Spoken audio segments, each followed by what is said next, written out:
TTK Prestige, ये company आज हमारे रडार पर 1955 में शुरू हुई कंपनी, प्रेशर कुकर में मार्केट लीडर है, आप जानते हैं। इसके अलावा ये mixer, grinder, gas stove, chimney समेत कई दूसरे प्रोडक्ट्स भी बनाती है। जून तिमाही में नतीजों की बात कर लेते हैं। सालाना आधार पर तो नतीजे अच्छे आए।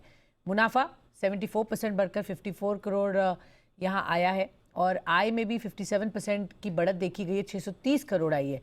लेकिन और Q1 में कंपनी का मार्जिन भी 2% बढ़कर आया। लेकिन तिमाही आधार पर अगर देखें, क्वार्टर ऑन क्वार्टर सीक्वेंशियली आय, मुनाफा, मार्जिन तीनों में गिरावट आई है। तो तिमाही आधार पर क्यों रहे कमज़ोर नतीजे और मौजूदा डिमांड ट्रेंड्स और आगे का आउटलुक क्या है?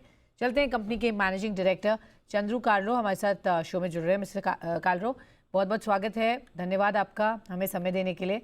तो पहला सवाल तो सर यही मैं जानना चाहूँगी, क्या ये जो सिक्वेंशियल परफॉर्मेंस इतनी अच्छी नहीं दिख रही है, वो सीजनली वीक क्वार्टर है क्या ये, या कोई और वजह थी सर? ये हमारे बिजनेस में आपको सीक्वेंशियली देखना भी नहीं चाहिए। हमारा जो सीजनल है, आप सिर्फ ईयर ऑन ईयर देखने चाहिए। और अगर हम साल दर साल देखें तो पिछले साल से कंपेयर करना तो बेकार रहेगा। अगर आप प्री कोविड के साल से देखें, विच इज FY20, उसके हिसाब से देखें तो काफी बेहतर ग्रोथ है दोनों टॉप लाइन और बॉटम लाइन में। क्वार्टर एंड क्वार्टर में ये Q1 हमेशा थोड़ा कमजोर क्वार्टर है। जो बिजनेस है वो पिकअप होता है Q2 से लेके, और Q2 और Q3 हमारे दोनों स्ट्रॉन्ग क्वार्टर्स होते हैं। Sure. So year on year basis पे ही हम आपके नंबर्स अभी कंपेयर कर रहे हैं और वो देखें तो नंबर्स ठीक है। सर, ट्रेंड जुलाई में कैसा है और outlook going ahead for the rest of the quarters क्या लग रहा है? ये साल आपके लिए कैसा जा रहा है? क्या टारगेट्स रखे हैं from top line, bottom line और मार्जिन के पॉइंट ऑफ व्यू से? देखिए, ट्रेंड्स में कोई ज्यादा नेगेटिविटी कुछ नहीं है, एक्चुअली पॉजिटिव ही है। जो लास्ट ईयर जुलाई भी आप कंपेयर नहीं कर सकते, क्योंकि फर्स्ट क्वार्टर में काफी लॉकडाउन्स थे, डेल्टा का बहुत सारा कहर था लास्ट ईयर फर्स्ट क्वार्टर में। तो जो जुलाई था वो पॉजिटिव था। उसके बावजूद हमारा जुलाई इस बारी काफी अच्छा रहा है, ट्रेंड्स काफी अच्छे हैं। हमें उम्मीद है कि अच्छी डबल डिजिट ग्रोथ हमको मिलेगी इस साल में।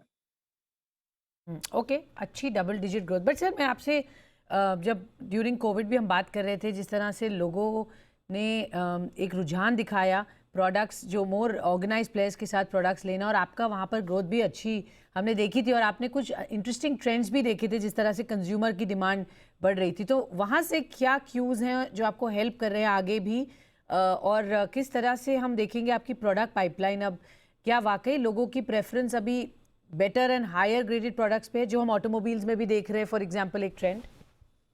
देखिए, जो ट्रेंड अभी आप देखेंगे, यहाँ पे कुछ इन्फ्लेशन के थोड़े ज्यादा होने के जो आसार लग रहे हैं, जो कि लकीली थोड़े कम भी हो रहे हैं, लेकिन इन्फ्लेशन से जो है वो लोअर मिडिल क्लास ज्यादा इफेक्टेड होता है। तो जो एंट्री में या मास प्रोडक्ट्स होते हैं उन पे ज्यादा असर होता है, जो कि हम देख रहे हैं इस वक्त। जो मास प्रोडक्ट्स हैं उनमें ज्यादा ग्रोथ नहीं, जो प्रीमियम प्रोडक्ट्स हैं उनमें अच्छी ग्रोथ।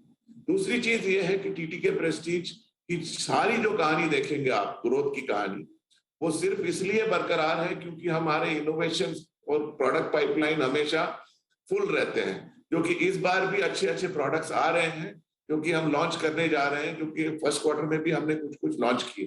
तो इस वजह से हमारी जो आउटलुक है काफी पॉजिटिव है, और इसी वजह से मैंने आपसे कहा कि अच्छी डबल डिजिट ग्रोथ करने के आसार हैं। क्योंकि हम उन कस्टमर्स को हम अट्रैक्ट करने की कोशिश कर रहे हैं जिनके लिए महंगाई इतना बड़ा मुद्दा नहीं है। सर, ग्रॉस मार्जिन्स इंप्रूव तो हुए हैं सिक्वेंशियली भी, लेकिन कमोडिटी प्राइसेस क्योंकि अब जो कूल ऑफ हुए हैं, स्टील, अदर्स, क्या आपको लगता है मार्जिन्स यहाँ से बेहतर हो जाएंगे in terms of overall quantum?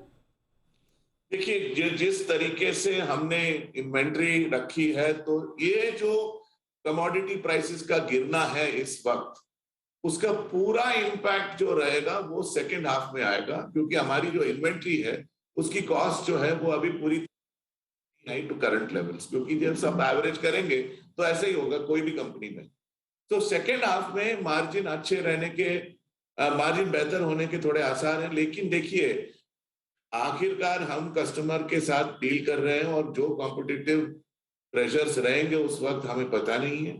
लेकिन कोशिश तो यही रहेगी कि हम पूरा वैल्यू डिलीवर करें कस्टमर्स को और अपने मार्जिन भी मैक्सिमाइज करें। श्योरली सर, बट कितना आपने अभी तक आपने प्राइस हाइक्स लिए हैं to offset the margin pressure, और आगे क्या ट्रेंड्स हैं? क्या और प्राइस हाइक की जरूरत है, और you think it's all factored इन? नहीं नहीं, अभी और कोई प्राइस हाइक की जरूरत नहीं आएगी मेरे हिसाब से, जो कि हम जो ट्रेंड्स हम देख रहे हैं इस वक्त, हमें और प्राइस राइज की करने की कोई जरूरत नहीं है। हमने जो price rise last year Q4 में किए थे वही जारी है, और उसके हिसाब से ही आपने ये ग्रॉस मार्जिन में इंप्रूवमेंट देखी है। तो हम ये कह सकते हैं sir EBITDA margins can go back to 16% levels बाकी क्वार्टर्स में? हमेशा एक बैंड देते हैं कि between 14.5 and 16% is the band that we are talking about. उस हिसाब से वी आर वेरी कॉन्फिडेंट कि हाँ, टुवर्ड्स 16% होने के आसार हैं। ये टुवर्ड्स 16% होने के आसार हैं ये साल के अंत तक, ये आप कह रहे हैं। सर डिमांड ट्रेंड्स की आप बात कर रहे थे, डिमांड अच्छी लग रही है, बट थोड़ा सा इसको ब्रेकअप करते हैं। Rural versus urban demand trends क्या है सर? थोड़ा सा डिटेल में हमें समझाइए, कहाँ पर ज़्यादा प्रॉमिसिंग ग्रोथ दिख रही है आपको?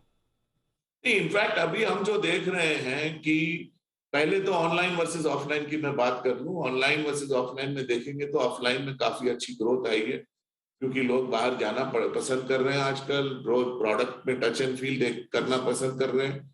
तो ऑनलाइन की उतनी सारी ग्रोथ जो थी लास्ट ईयर, उतनी ग्रोथ नहीं है। ऑफलाइन में ग्रोथ अच्छी है, अर्बन में भी ग्रोथ अच्छी है। मैं मेरे हिसाब से जो कि अर्बन थोड़ा डिप्रेस था थोड़ा टाइम के लिए, वो अभी अर्बन ग्रोथ भी अच्छी हो रही है, और रूरल ग्रोथ तो अपने हिसाब से अच्छी ही है। तो मेरे हिसाब से it is a good situation. Monsoon अच्छा होने के आसार हैं, और दिवाली मेरे हिसाब से फेस्टिव सीजन अच्छा होगा, बारिंग एनी मेजर इवेंट, जियोपॉलिटिकल हो या कोई वेदर के सिस्टम का कोई अगर इवेंट हो, उसके अलावा आई थिंक ये साल अच्छा होगा। श्योर सर, अब इंटरनेशनल जियोपॉलिटिकल की हम बात करेंगे, जो टेंशन चल रही है, but ANP spends as percentage of sale in this quarter क्या है सर, और क्या टारगेट है for the rest of the year? देखिए, हमने कभी भी एएनपी स्पेंड को ज्यादा ऊपर नीचे नहीं किया। कोविड के पीरियड में हो या फिर फाइनेंशियल क्राइसिस के पीरियड में हो, हम समझते हैं कि brand building is a very integral part of our strategy. तो इस हिसाब से हम बिटवीन 6 एंड 6.5% खर्च करते हैं, जो कि हम इस साल भी करेंगे। ओके श्योर सर, प्रोडक्ट्स के पॉइंट ऑफ व्यू से क्या इंटरेस्टिंग होगा? आप काफ़ी सारे किचनवेयर स्पेस में, और हमने बताया कौन से एरियाज़ में आप अच्छा कर रहे हैं। Cooker of course is your flagship, वहाँ पर क्या इनोवेशन होगा? किस तरीके के और प्रोडक्ट्स पर आप काम कर रहे हैं? कैसे बीट करेंगे कंपटीशन को? व्हाट इज़ नेक्स्ट चेन और line of products from you sir? देखिए, हर हमारे जो टॉप 6 या 7 कैटेगरीज, जैसे cooker, cookware, gas stove, mixie, induction, ये सारे प्रोडक्ट्स में हमारे, एक सारी कैटेगरीज में हमारी जो प्रोडक्ट पाइपलाइन है वो काफी अच्छी भरी हुई है इस वक्त। अभी अभी हमने हाल ही में बहुत ही अलग सा प्रेशर कुकर लॉन्च किया है, जिसका नाम है फ्लिप ऑन। जो नॉर्मली आप प्रेशर कुकर का यूजर इंटरफेस देखेंगे और इसमें देखेंगे, बहुत ही अलग है। तो इस तरीके के कई और प्रोडक्ट है हमारे। जो गैस स्टोव में स्वच्छ प्लेटफॉर्म पे हम काफी अच्छे अच्छे प्रोडक्ट लेकर आ रहे हैं अगले कुछ महीनों में। मिक्सर ग्राइंडर्स में हमने मल्टी फंक्शनल मिक्सर ग्राइंडर्स का एक थीम लिया है, और उस हिसाब से हमने काफी अच्छे प्रोडक्ट्स वहां पे लॉन्च किए। तो इस तरीके से आप देखेंगे कि we are in line with the research trends and customer needs, और उसी हिसाब से आप देखेंगे कि कैसे प्रोडक्ट्स आ रहे हैं आगे जाकर। सर ये जो नए प्रोडक्ट्स आ रहे हैं, इसमें मार्जिन्स क्या बेहतर होंगे? उस पर भी काम कर रहे हैं आप? देखिए, ऐसा है, प्रेस्टीज ब्रांड जो है वो हमेशा कॉस्ट प्लस पे जाता है। सिर्फ इसलिए कि कोई अच्छा प्रोडक्ट है और मैं उसके लिए बहुत ही क्रीम करके मार्जिन ज्यादा ले लूं, ये हमारी कभी भी स्ट्रेटेजी नहीं रही है। हमारी स्ट्रेटेजी ये रही है कि एक अच्छा प्रोडक्ट दिखाएं जो कि एक कोई प्रॉब्लम सॉल्व करे कस्टमर का, और कस्टमर को अपग्रेड करने में ज्यादा मुश्किल ना आए। तो इसलिए product is always value pricing, and margin हम मेंटेन करते हैं एक लेवल पे। Sir international markets, that's the big question now. वहाँ पर हमने जिस तरह से एक कंसर्न देखी है, the revenues that come from international markets इस वक्त कैसे हैं? स्पेशली डिमांड कंसर्न से यूके में sir, what is the outlook considering likely recession develop Nations में, चाहे आप यूरोप की बात करें या यूके की? देखिए, ये सारे डेवलप मार्केट्स जो है उनकी सिचुएशन अच्छी नहीं है, यूके में भी अच्छी नहीं है, और जैसे जैसे अभी जा रहे हैं हमको पता लगेगा कि कितना है। The new data is likely to show inflation in double digits for the first time in UK. तो उस हिसाब से we are seeing that international markets developed markets are not looking good at all. They're not good, looking good. तो sir क्या exactly, how do you then deal with that situation? क्या factor in करेंगे, उसको कैसे compensate करेंगे the kind of loss that you'll make there? ये बहुत सारी चीजें कर रहे हैं हम. First, how do we increase the sources of business. Second, how do we bring down expenditure.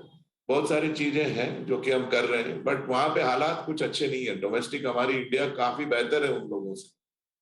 How much business sir that you do वहाँ पर, और क्या इसका मतलब ये भी हो सकता है कि आप कुछ कोई स्ट्रेटेजिक स्टेप्स भी लें to maybe you know reduce your exposure in that market? नहीं, we are in it for the long term.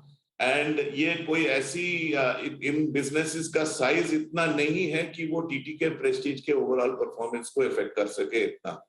तो हम बिकॉज आप देखेंगे हमारे एक्सपोर्ट्स जो है रफली 5% ऑफ टोटल है. आप देखेंगे 4% ऑफ टोटल है. आप हॉलवुड को देखेंगे तो इट इज रफली around 8% of total. So at risk जो है वो टोटल 10 या 12% है. उसमें से अप एंड डाउन कितना हो सकता है आप ये अंदाजा लगा सकते हैं. टीटी के जी, डोंट वरी अबाउट. कुल तो it's a small part of the business, इतना ज़्यादा असर नहीं होगा and you are there for long run as you said. But कितने समय तक आप एंटिसिपेट करें ये प्रॉब्लम रहेगी, you know, so that you know your business better and domestic पर आप उस हिसाब से ज़्यादा फोकस कर पाएंगे? इस समय ये इस पे टाइम का अंदाजा लगाना मुश्किल है, क्योंकि एक तो बहुत सारी जियोपॉलिटिकल टेंशंस हैं. यूक्रेन वॉर है. अभी आप चाइना में जो आसार देख रहे हैं उसका क्या असर होगा पता नहीं. और जो ये सारी चीजें को देखते हुए मैं समझता हूँ 1-2 क्वार्टर्स में मामला थोड़ा क्लियर रख लेना. 1-2 क्वार्टर्स और लगेंगे.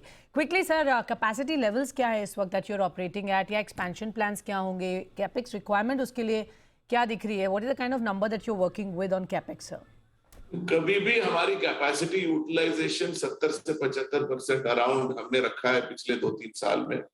और जब हम उस लेवल को ब्रीच करने लगते हैं तो कैपेसिटी हम ऐड करने लगते हैं, जो कि हम कर चुके हैं. तो इस वक्त इनफ कैपेसिटी हमारे ग्रोथ ऑब्जेक्टिव्स के लिए. There is absolutely no problem. Our capex will be in the region of around 100 crores, which will be more than brought in by the internal accruals of the current year's profits itself. So there's enough money available for anything that we want to do.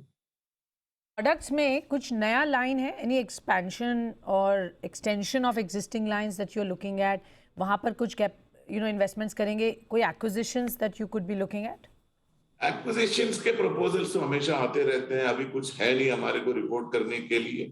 Expansion of capacities, expansion of new capabilities, ये continuous progress है हमारे जो factories में.